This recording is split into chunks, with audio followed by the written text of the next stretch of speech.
Soyez les bienvenus sur Muslim Connection TV. Vous allez suivre les chroniques du Ramadan, présentées par Imam Mokhtar Diaye. Le thème d'aujourd'hui, la nuit du destin, sens et mérite en français, suivi de la version Wolof. Chers frères et sœurs en islam, assalamu alaikum wa rahmatullahi ta'ala wa barakatuh. Nous allons aujourd'hui vous parler de la nuit du destin, appelée Laylatul Qadr. La nuit du destin, appelée Laylatul Qadr, chers frères en islam, est une nuit exceptionnelle d'une grande importance, une nuit, je dirais, de haute spiritualité, à tel point que si elle nous échappe, nous allons manquer un bien immense. Elle constitue la meilleure des nuits de l'année. Autrement dit, que toutes les adorations faites durant cette nuit sont meilleures que celles exécutées dans 1000 mois dépourvues de Laylatul Qadr. Allah subhanahu wa ta'ala nous le dit dans le Saint-Coran, Laylatul Qadr khayrun min alfi shahr. Que la nuit du destin est meilleure que 1000 mois, car durant celle-ci descendent les anges ainsi que l'esprit qui est Jibril alayhi salam par permission de leur Seigneur pour tout ordre. Donc, c'est une nuit exceptionnelle d'une grande importance. Allah subhanahu wa ta'ala a fait descendre une sourate réservée exclusivement à cette nuit, c'est-à-dire la sourate Al-Qadr. Donc, toutes les adorations faites durant cette nuit sont meilleures que celles exécutées dans 1000 mois dépourvues de Laylatul Qadr. 1000 mois qui correspondent à 83 ans. Pour ce qui est de la date exacte de la nuit du destin, beaucoup de commentaires ont été faits à ce sujet. Certains oulémas affirment que la nuit du destin se situe dans la dernière décade du Ramadan. Autrement dit, dans les 10 derniers jours du Ramadan. Et c'est là d'après le hadith d'Aïcha radiallahu anha qui nous dit إذا دخل الأشهر الأواخر من رمضان أحيا الليل وأيقظ أهله وشد معذره. Quand la dernière décade de Ramadan commençait, le prophète Muhammad sallallahu alayhi wa sallam veillait toute la nuit par des prières ainsi que toute sa famille. Donc, c'est sur ce hadith que bon nombre d'ulamas se sont basés pour affirmer que la nuit du destin se situe dans la dernière décade du Ramadan, autrement dit dans les 10 derniers jours. D'autres oulémas, par contre, affirment que la nuit du destin se situe exactement entre la nuit du 26 au 27. Car le prophète Muhammad sallallahu alayhi wa sallam nous a clairement signifié Man kana mutaharriha falyataharraha laylat as-sabi wal ishqin. Celui qui veut chercher la nuit du Laylatul Qadr n'a qu'à l'attendre la nuit du 26 au 27. Comme le célèbre d'ailleurs la majorité de la communauté musulmane. Donc, ce qui est sûr et certain, la nuit du destin se situe dans la dernière décade, n'est-ce pas, du Ramadan. Maintenant, pour les œuvres recommandées durant cette nuit, chers frères en islam, il est recommandé à tous les musulmans, où qu'ils soient, de célébrer la nuit du destin, n'est-ce pas, par de longues veilles de prière, appelées Qiyamul Layl, pour qu'Allah subhanahu wa ta'ala nous pardonne tous nos péchés antérieurs. Car le prophète Muhammad sallallahu alayhi wa sallam nous a dit clairement, dans un hadith rapporté par Abu Huraira, radiallahu anhu, أن الرسول صلى الله عليه وسلم قال من قام ليلة القدر إيمانا واحتسابا غفر له ما تقدم من ذنبه. Que celui qui prie ou qui accomplit des prières dans la nuit du destin, qui accomplit de longues veilles de prière avec foi et en comptant sur la récompense divine, verra tous ses péchés antérieurs effacés. Donc les veilles de prière durant les 10 derniers jours du Ramadan sont très recommandées. Il est également recommandé en cette nuit du destin de faire beaucoup d'invocations, car durant celle-ci, toutes nos invocations seront exaucées. Et je rappelle que toute invocation faite durant cette nuit est meilleure que celle exécutée dans 1000 mois dépourvus de Laylatul Qadr. Et il faut rappeler que l'invocation la plus recommandée est celle qu'Aïcha radiallahu anha nous avait enseignée. عن عائشة رضي الله عنها قالت قلت يا رسول الله أرأيت إن علمت أي ليلة ليلة القدر ما أقول قال قولي اللهم إنك عفو تحب العفو فاعف عني. D'après Aïcha radiallahu anha, j'ai dit au prophète Muhammad sallallahu alayhi wa sallam, vois-tu, si toutefois je connais dans quelle nuit se situe la nuit du destin, que dois-je dire comme invocation durant celle-ci? Le prophète Muhammad alayhi wa sallam lui dit de dire ceci: Allahumma innaka afoun tuhibbul afwa fa'fu anni. Allahumma innaka afoun tuhibbul afwa fa'fu anni.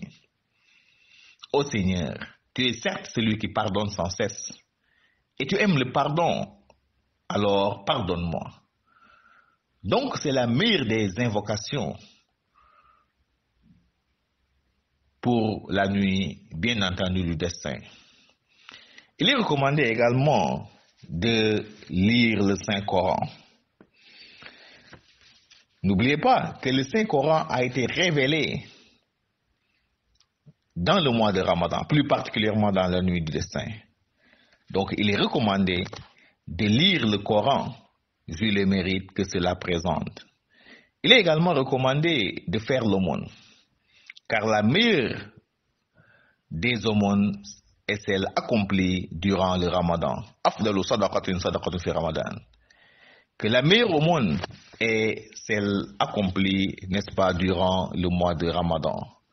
Donc, chers frères et sœurs en islam, il nous faut redoubler d'efforts en ces 10 derniers jours, n'est-ce pas, pour que les biens immenses qu'Allah subhanahu wa ta'ala nous a promis ne nous échappent guère. Chers frères en islam, nous voilà au terme de notre rappel. Merci et à la prochaine. Wa assalamu alaikum wa rahmatullahi wa barakatuh.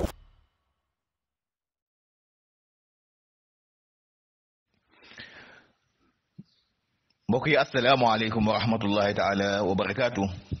seen mbokk Imam Mokhtar Ndiaye moo dellu si leen lay biir ci waxtaan yi muy am ak yéen saa su nekk. tey incha allah dañuy waxtaan ak yéen ci guddi laylatul qadr ak ngëneelam. mbokk yi nañu xam ni guddi laylatul qadr guddi la goo xam ne gu barkeel la, guddi gu bëre yiw la, ndax li ci sunu borom subhanahu wa taala dëxëñ ci ay ngëneel ak yiw moo tax. bokk tam ci guddi yi nga xam ne moo gën ci guddi at mi yépp. bu nu sukkandikoo ci xadisu Kaab mu ne yàlla de dafa jël Makka mu nekk dëkk bi gën ci dëkk yépp tànn ko, jël ajjuma tam tànn ka mu gën ci bisu semaine bi yépp, jël weeru koor tànn ka mu gën mboolem weer yépp, waaye tam noonu la jële guddi laylatul qadr gënale ko mboolem guddi ci at mi. sunu borom subhanahu wa taala wàcc ci saar muy inna anzalnaahu fi laylatil qadr, mu dinu wàcc alquran ci guddi gi nga xam ne mooy guddi laylatul qadr. laylatul qadr kon gën mboolem guddi yépp, ba tax na nee na jaamu yàlla joo ci def ci guddi googu, moo xam ay naafila la, moo xam jàng alquran la, moo xam saraxe la, loo ci mën def ci jaamu yàlla ëpp na doole jaamu yàlla joo xam ne yaa ngi ko doon def ci junney weer diiru 83 ans. moo tax mu ni laylatul qadr xayrun min alfi shahr. mu ni jaamu yàlla joo def ci guddi laylatul qadr ëpp na doole jaamu yàlla joo def ci beneen guddi guddi laylatul qadr junney weer diiru 83 ans. nga xam ne kon loolu tuutiwul. ba tax na kon ku ci nekk war nga góorgóorlu bàyyi xel guddi gi, nga fexe màng ci yiw yi nga xam ne moo ci nekk, fexe góorgóorlu bañ a yaafus ba yiw yi ci nekk bañ la raw. guddi laylatul qadr nag kañ la? commentaire yi bari na ci lool ci biir boroom xam-xam yi waaye leen ci mën a jàpp rek ñaar kese la xam ne ñaar ñooñu moo gën a lëng ci wax yi guddi Laylatul Qadr daal mbokk yi génnul fukki fan yu mujj yi moo tax bu ñu demee ba toll ci fukki fan yu mujj yi rek lu waay doon def ci jaamu yàlla naka gën a yokk gën a ci góorgóorlu ndax bu nu sukkandikoo ci sunu yaay Aïcha radiyallahu anha mu ni ida daxala al ashru al awaaxir min ramadan ahya al layla wa ayqada ahla wa shidda mi'dara mu ni bu fukki fan yu mujj yi daan teru rek yonent bi sallallahu alayhi wa sallam lu mu daan def ci jaamu yàlla daf koy gën a yokk taxawi guddi yi di julli ànd ceeg njabootam daana ko beddi sax ay soxnaam ba tax na kon fukki fan yu mujj yi nanu xam ni rek fukki fan la yoo xam yu am solo yoo xam ne Laylatul Qadr mi ngi ci biir yeneen boroom xam-xam yi dem ba ni Laylatul Qadr daal boo ko bëggee xam mi ngi ci guddi ñaar fukki fan ak juróom-ñaar mooy nuit du 26 au 27 te ñoom tamit lanu sukkandiku mooy ci xadisu yonent bi sallallahu alayhi wa sallam bu mu ne man kaana mutaharriha falyataharraha laylata sabi wal ishrin boo leen bëggee daj wala lamb guddi Laylatul Qadr seet leen ko ci guddi ñaar fukki fan ak juróom-ñaar boo xoolee guddi googu ci lu ñu bëri sax di ko célébrer waaye lu ci mën am rek fukki fan yu mujj yi daal fukki fan la yoo xam ne lu waay doon def ci jaamu yàlla naka yokk gën ci góorgóorlu lan leen ci santaane nag ci guddi googu guddi la goo xam ne wax dëgg yàlla jaamu yàlla kese la ñu santaane rawat na nag taxawee guddi yi di julli di naafila moo xam ne loo ci mën a julli ci ay rakka loo ci mën taxawee ci ay rakka nga def ko boo tëddee ba guddi jóg def say rakka wala nga dem def ko ci mbooloo wala boo ko mën léegi def ko yow rek ci sa biir néeg julli say rakka ñaan yàlla subhanahu wa taala yàlla nangul la ndax yàlla li mu wax rek man qaama laylatal qadri imaanan wa ihtisaaba ghufira lahu ma taqaddama min dhanbi képp ku taxawee guddi laylatul qadr di ko jaamu yàlla moo xam nag jaamu yàlla ji ndax ay julli la wala ndax alquran nga ciy jàng wala sarax nga ciy def ku ko def daal yàlla nee na sa mbooleem bàkkaar boo jiitaloon dinaa la ko jéggal ba tax na kon guddi googu naafila leen ci jàng leen ci alquran téere yàlla bi jël sa kurus def say zikr say ñaan say dog loolu lu am solo la lu santaane la ci guddi googu waaye tamit di ci ñaan gi am na solo mooy ñaanu Aïcha radiyallahu anha allahumma innaka afuun tuhibbul afwa fa'fu anni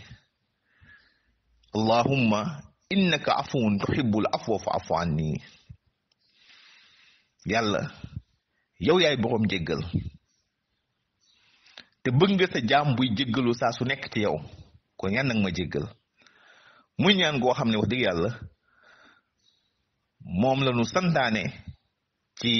li nga xam ne mooy guddi Laylatul Qadr di ko répété nag amul lim loo ci mën rek def ko bokk na tamit ci ñu santaane tam mooy saraxe sarax moom baax na saa su nekk rawat na nag ci weeru koor waaye rawat na tam ci guddi Laylatul Qadr loo ci mën def ci lu baax togg ay ñam jox ay nit ñu lekk am na solo ndax afdalu sadaqatin sadaqatun fi ramadan kon daal guddi la goo xam ne ku ci nekk war nga ci góorgóorlu ba yiw yi nga xam ne moo ci nekk bañ la raw benn yoon ndax kat doomu aadama dafa mën a def bàkkaar ba tax na lii occasion la boo xam ni yàlla moo nu ko may pour jéggal nu si sunu ay bàkkaar ba tax na kon nañ ci góorgóorlu bu baax fexe ba yiw yi nga xam ne moo ci nekk yiw yi bañ nu raw rawat na ñaan gi ma wax muy ñaan gi nga xam ne jëlee nañ ko ci xadisu Aïcha radiyallahu anha xam ni bu mu ne yonent bi sallallahu alayhi wa sallam bu ma xamee guddi gii di Laylatul Qadr kañ la lan laa cay wax mu ne ko dil wax kàddu yi allahumma innaka afuwun tuhibbul afwa fa'fu anni kon ñaan googu ñaan gu nu santaane la nu bàyyi ci xel bu baax a baax rawat na nag comme ni ma wax sànq rek naafile yi di ci julli guddi am na solo lool ndax yooyu day yokk daraja da yëkkati sa maqaama ci borom bi subhanahu wa taala kon daal guddi la goo xam ne jaamu yàlla joo ci def rek ëpp na doole jaamu yàlla joo doon def ci diiru 83 ans diiru junney weer ñu ñaan yàlla yal na yàlla nangul ñu ñëpp yàlla nangul sunu koor liñ ci def ci jaamu yàlla yëpp ci biir weeru yal na ko yàlla nangu waaye itam yàlla nangul nu tamit jéggal nu tamit sunu ay rëcc-rëcc yi nga xam ne jot nañ ko def ci biir koor gi yal na ko yàlla teggil ñu ñëpp incha allah ñuy ziyaar ñëpp di ndokkel ñëpp assalaamu aleykum wa rahmatullahi taala wa barakatuh والسلام عليكم ورحمة الله وبركاته.